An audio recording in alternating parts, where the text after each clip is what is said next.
Um, I'd say just being, to be honest, I think startups are doing a good job.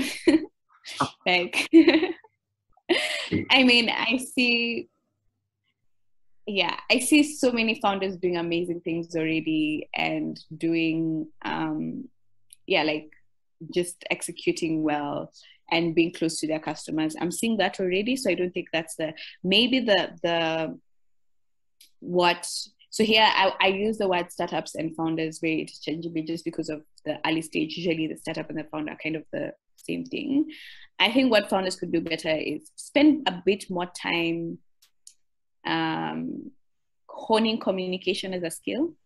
I'd say it's very important. So communication is super important in terms of like, I won't talk about investors because that's like obvious, but I'll talk about it later. But the one is articulating that mission and vision and ensuring alignment with the team, and even like convincing people to like leave like comfy jobs, in very stable jobs, to come and take the risk and be with you.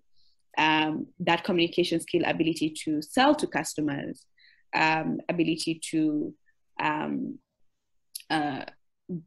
convince partners or bring in partnerships, and also of course communicate what you're trying to do, because I see so many founders like they're really good at building, they get things done, but it's just so difficult to get them fundraising because they're just not great at that, like communicating. And you need to establish that trust with the people around you. So if there's one thing, and I also try to continuously work at this, and it's a continuous thing to learn on, is just like communicating and telling your story really, really well.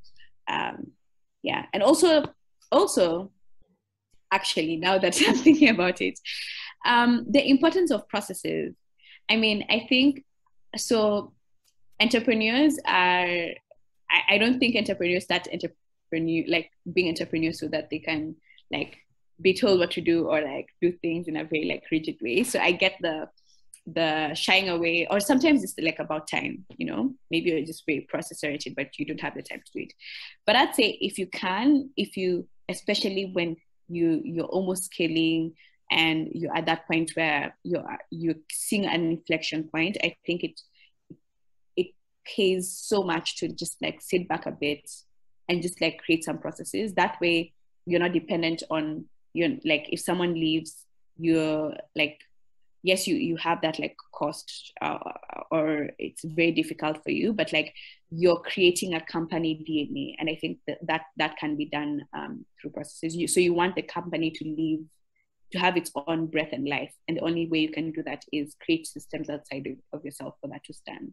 So I think that's I think, yeah, what startups can do.